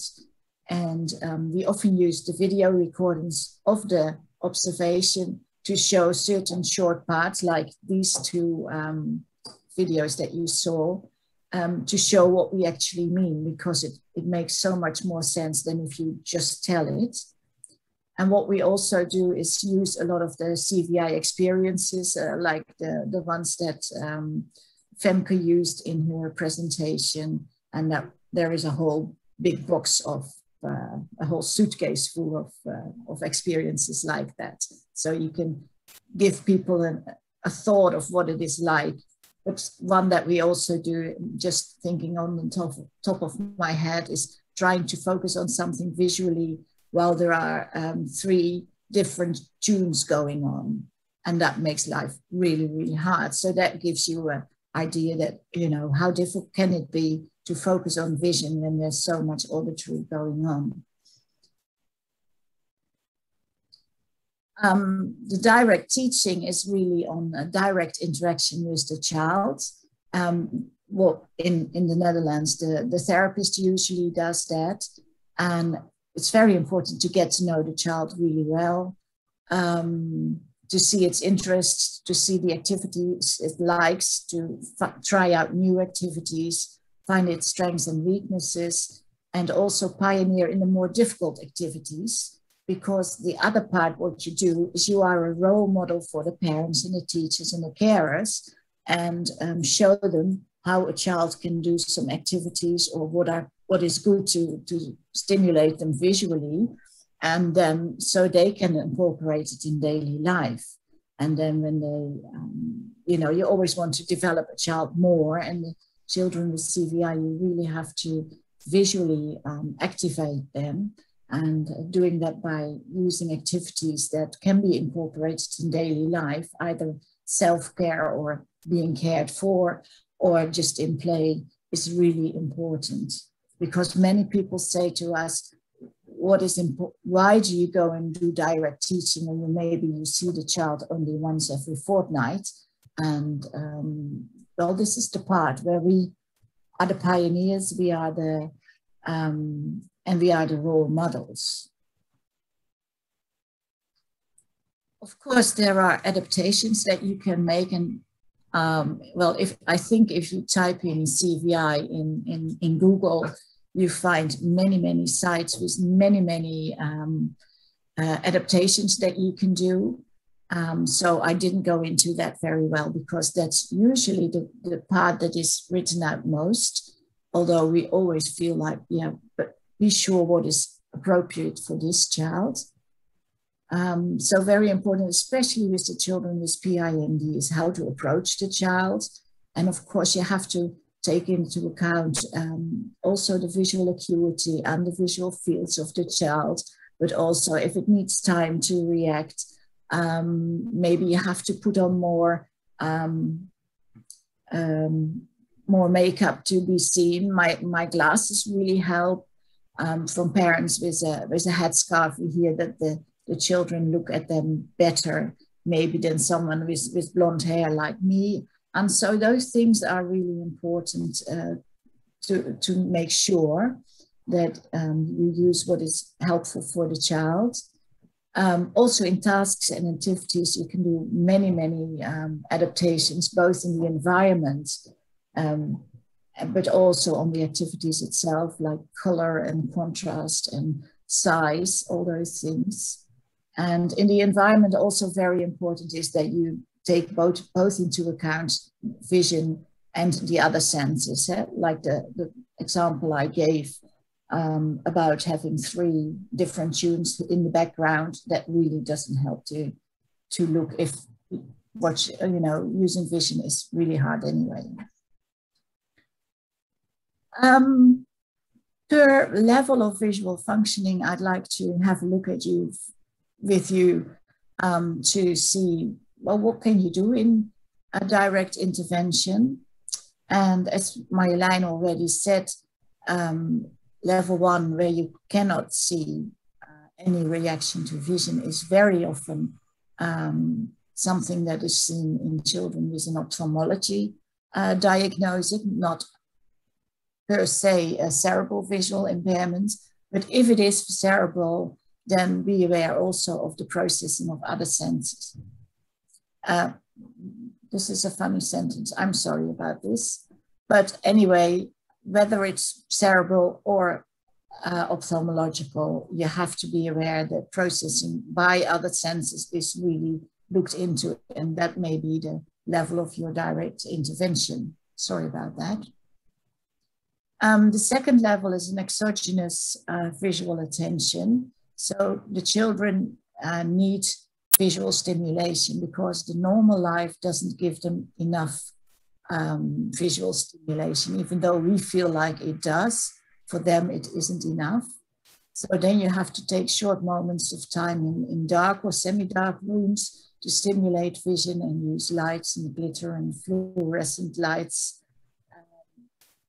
But also you can actually use that, like in Holland, many bathrooms are very dark rooms with a good lamp or light. But, you know, like with the boy, when we were switching on and off the light, you can use things like that.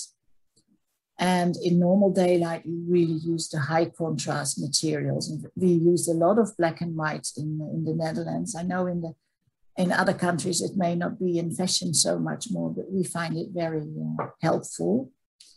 And I've noted down here another product of Visio called Seesaw, which is also available for free in our web shop. And that is actually giving you a way to look into the details of what high contrast and what very strong visual stimuli children can see, and how they can see it, and how big it must be, and in what circumstances. Level 3, the endogenous visual attention, is still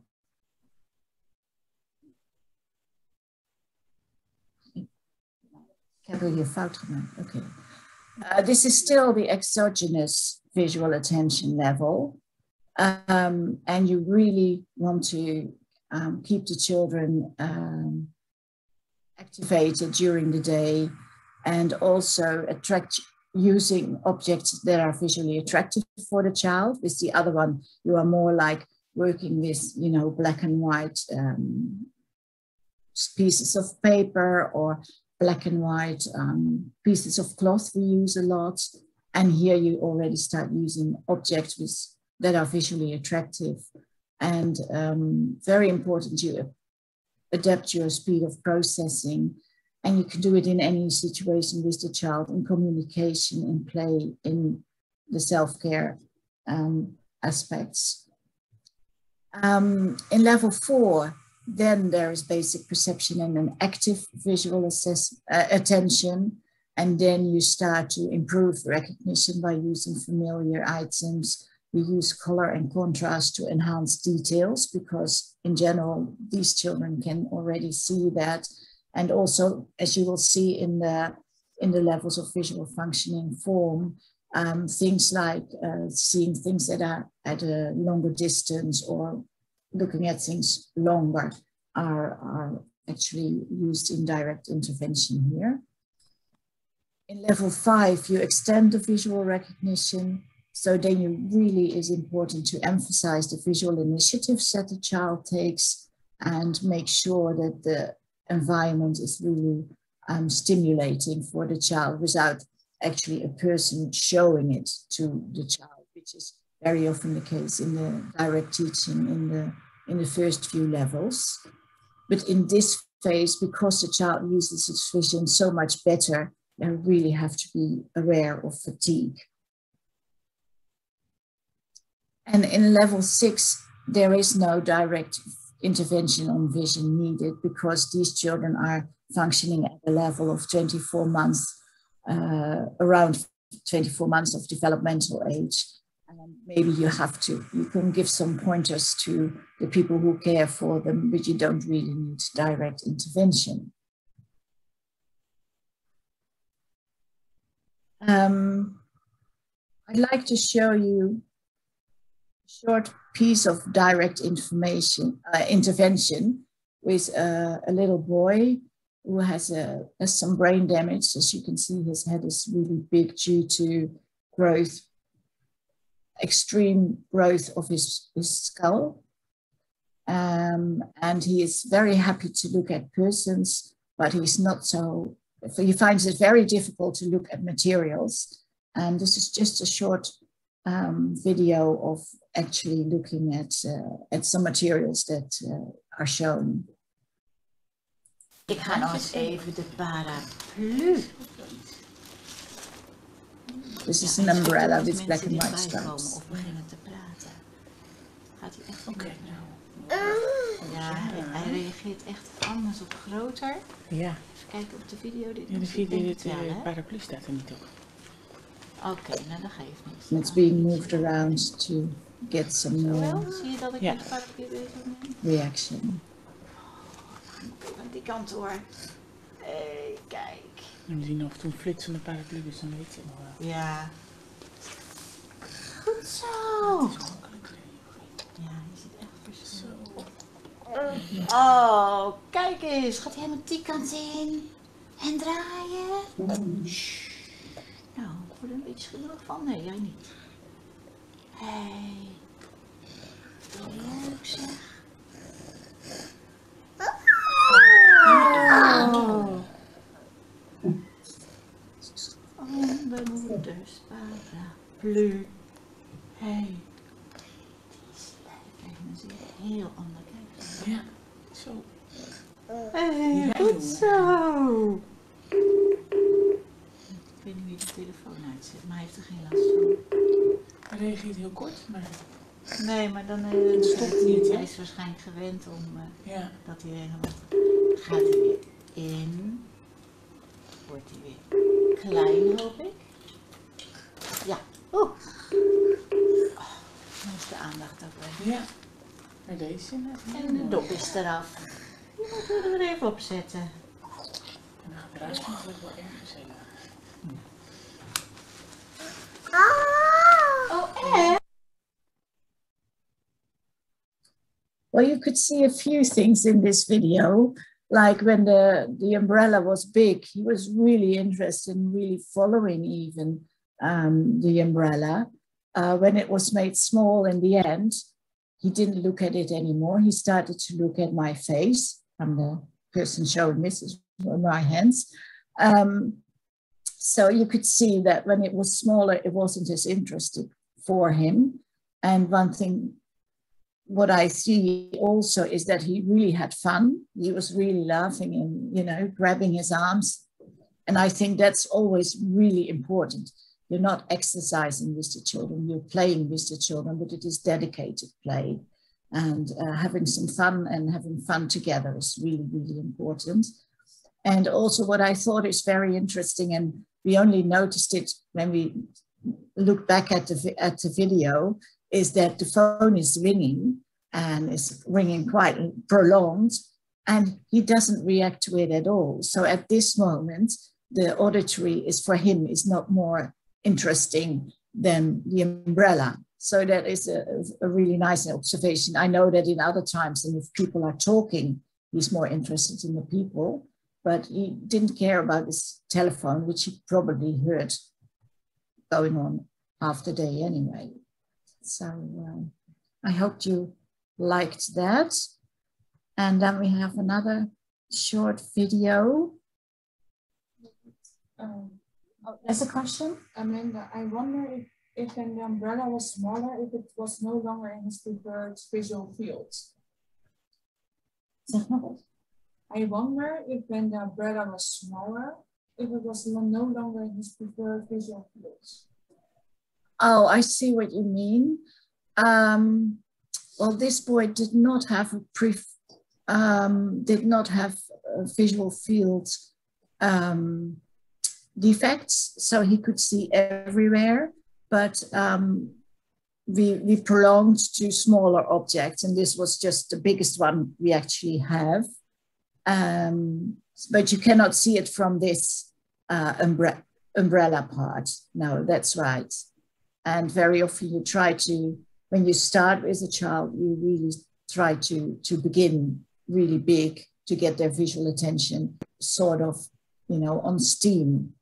And I think that is what was actually happening with the umbrella here. but I know that he could look at much smaller things like a ball of about, I don't know, maybe 10 centimeters how do you say, diameter, and black and white as well. But then you'd really have to catch him in his preferred eye field. Yes, that's true. Was nog een vraag. Ja? Iemand die zei, was het ook niet de beweging maakte dat hij keek en dat het stil stond op het laatst?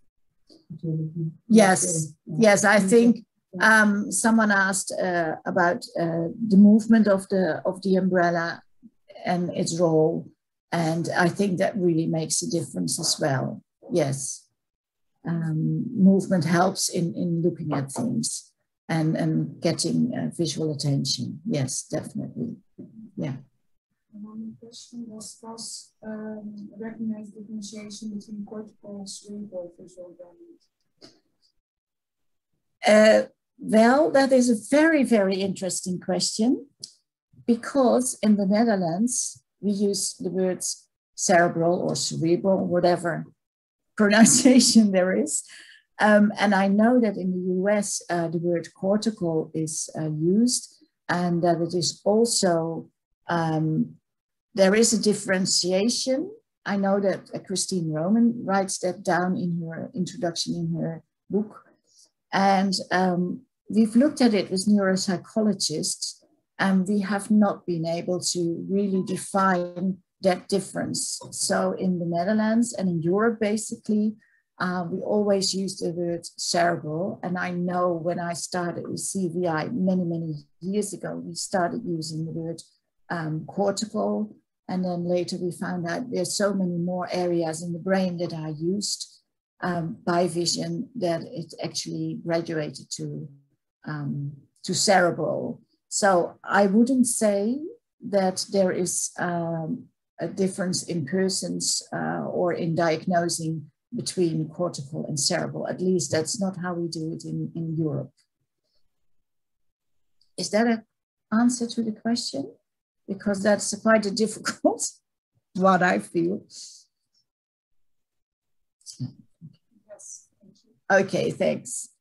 Well, I think due to the time, because we really want to use the breakout rooms as well, I'm just going to skip this video.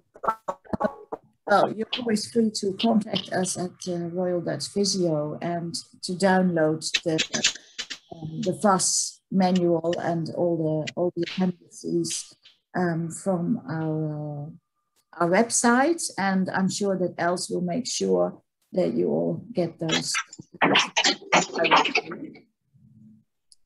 So, well, I think we've had the questions. So thanks very much for your attention.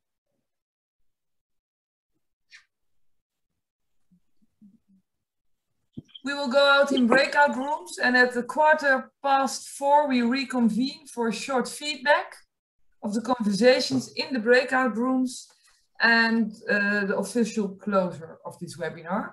And yes. I saw a question. Interrupt you, because we were going to take a 5-minute break because there are 3 persons of us in one room. So Yes. to be able to have good sound in our, we have Yes, to. you can. Yeah, you can go, Marieke, to check it. And in the meantime, I will also tell you that all the documents will be shared afterwards. The link for the meeting, also the link to the website, the presentations will be shared, and the documents. So all of this will be taken care of. So we will already start with opening the breakout rooms, but as Marieke told, it will take a little time for them to separate, because they all have a different breakout rooms. There will be 6. And yeah, so we will see you in 45 minutes to have a little feedback and for the official closure.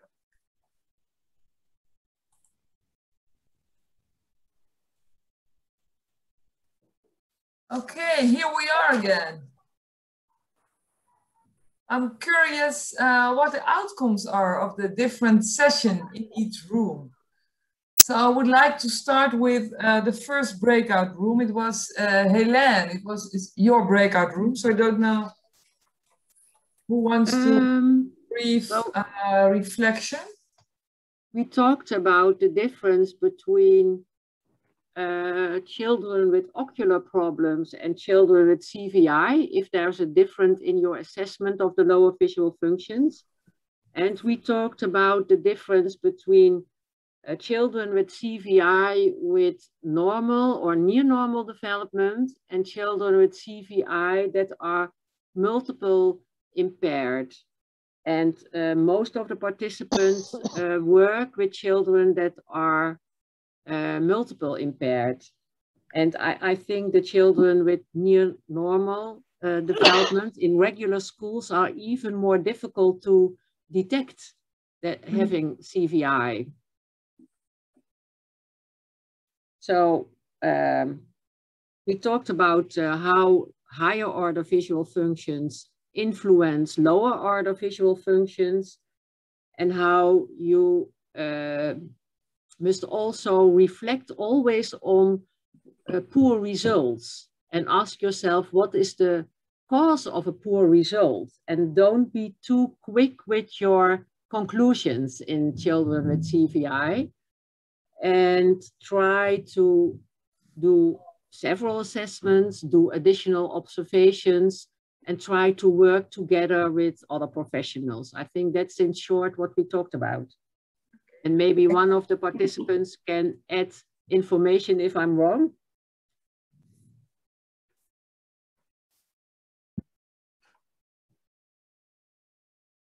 Well, Hélène, I think you did a good job. Thank you. Oh, there's one comment in the chat. Perfect. It's saying perfect. So you did a good job.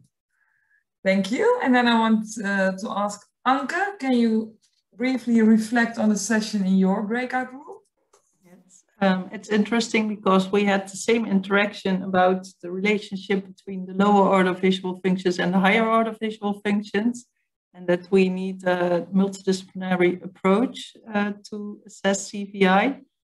But in addition, we talked about different test instruments regarding the higher order visual functions, and for the children with multiple disabilities, also about some observational instruments you can use or observations you can do regarding the higher order visual functions, and especially the visual selective attention processes. At last, we talked about the overlay with other diagnoses like autism or developmental coordination disorder, how to create the right diagnosis, which also indicates the right or the best options for interventions and rehabilitation. What stood out for you, Anke? Is there something that you learned from the people you talk with? To stay positive, but also to keep on thinking about the overlay with other diagnoses. And for example, when a child comes in with a diagnosis of autism, to be sharp if it exists next to each other or if it's possible a misdiagnosis, and how to relate that to the right interventions. Okay.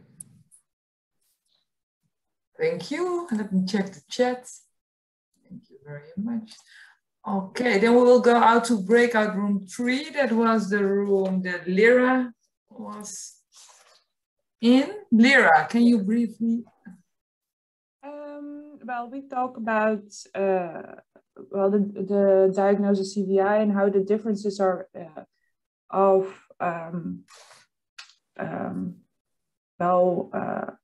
diagnosing it, or the explanation of it, of what it is. And we talk about how hard it is to do some assessment and what assessments are used, and that it's still hard for some participants to find the right questionnaires. And we also talk about the difficulties of getting the right health care or getting the right help for the CVI children. I think it was. Somebody wants to say something? I heard a voice. I think it was my voice, Elsa. Oh, it was you. We'll continue your sentence then. No, it was, I think this was it. Okay. Thank you, Lyra. And then we go to Marike, intervention in CVI in children with a multiple disability. That's right. Yeah, it was interesting. We were only 3 countries. That was Portugal, South Africa, and me from the Netherlands. So, but it was good. Well, we talked about the frequency that you have due to circumstances, and especially with the pandemic, that you cannot see children as much as you'd like to, so that you have to find a way to deal with that. And that very often the time that you spend with the child and the environment, the people around the child, and the frequency must be like, if you cannot go so often, you better stay longer, and you can still get where you want to. We talked about the materials and the activities that you can use. Everyone has toy libraries and makes a lot of the materials themselves, especially preferably from cheap materials. So it's not a problem for parents to actually make them themselves, or you know, and so they don't need a big budget to use those materials. And we talked about, when do you know how to go on to the next level of activities that the child could go to, and then you always have to have a little list in the back of your mind on how to deal with that. And sometimes you have to say, well, this is the level that the child is at, and maybe we should stop from a visual point of view now, and maybe come back in a few years later if there are new questions. And I also mentioned the book Vision and the Brain, where it's been a bit written, more written about that. And also we had about the challenge of how to activate, or how to ask parents and teachers to incorporate the play moments, or the visual stimulation moments with the child in their day. And that is very much a way of looking at the situation and seeing, incorporating it in daily life activities. But then there may other people, maybe teachers more than parents, would really like to know that, you know, you do it like, you know, 5 minutes every day, or for other children, maybe, you know, 3 times half an hour a day. So you really have to get to know the environment of the child as well as the child itself, to help to give the right suggestion that lands and that they can work with, rather than just say, oh, well, it is important that every child is being visually stimulated for twice a day for 6 days a week or something like that. Okay, thank you, Marike. Sorry, but we have to continue with the other two, because that's fine. We are running out of time. Yeah, sorry to interrupt you, yes. Okay, next one is the breakout room Femke was in. It was also intervention in CVI for normal developing children. Femke, you are muted. Yeah, I've talked so much already today, but I'll try and keep it really short. I think what our discussion was really about, or our discussion, is that being able to use practical interventions is very dependent on diagnosis, that you know what's happening and that it's recognized. If CVI isn't recognized in the country as a diagnosis, it's harder to create the awareness and to have in the environment to work together to help the child and to implement the interventions. What we also found in the different countries is the practical line of interventions. So what, do you use other senses? Do children go to mainstream schools, or they go to the special needs school? Also kind of defines a little bit which interventions you use.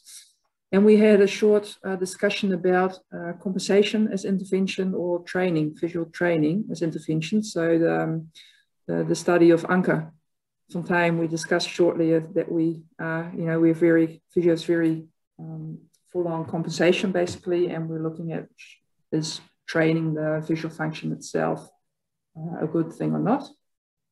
And I think as last, what we kind of decided that 3/4 of an hour wasn't enough. There's so many things to discuss, but also I think it would be good to sit together with, we had a group of occupational therapists to see what interventions do you really use and what helps. And there's a lot of need to share those ideas a bit more. Yep. So I'm not sure if I missed anything, but I think that's in the big lines what we discussed.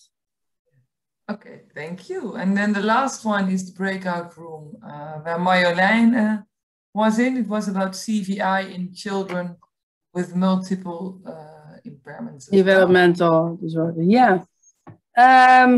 Yes, well, we talked about, I think the difference between the FAS and the CVI range as that is more known in the, by other people, and the FAS is still new for most of them. We talked about the difference between the educational system that is in more countries the case and the more medical system that we have in the Netherlands. And what else? We talked about whether CVI is often solved or not, which is for most people. We didn't see that. No, once children have serious CVI, we seldom see that it's, well, they learn to cope with it better. Sometimes they have more compensation strategies, so they deal with it better, but it's seldom solved.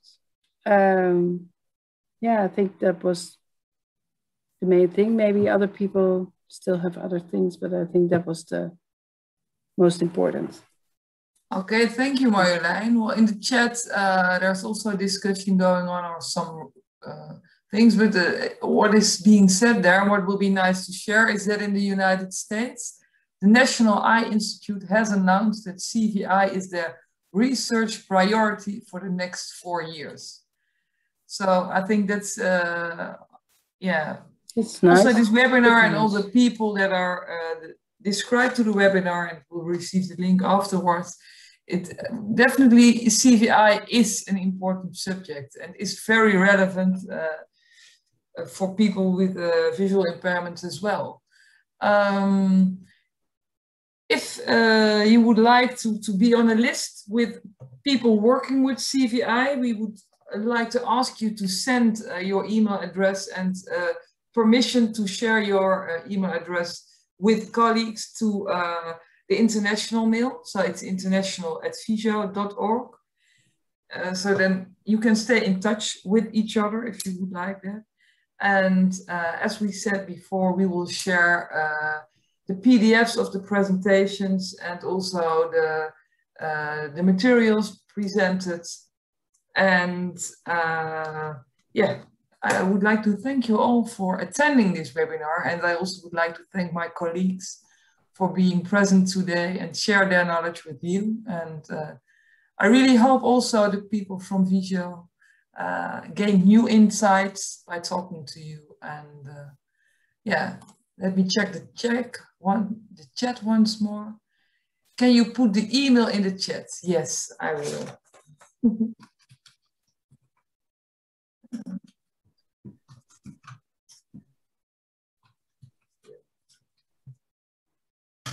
This is it. I will leave it open for a bit. So if people want to add something in the chat, I can still check it for about 10 minutes and then we will close it. Are there any more questions left? No? Well, thank you all for your attention. It was quite a long webinar, but yeah, once again, great that you were here.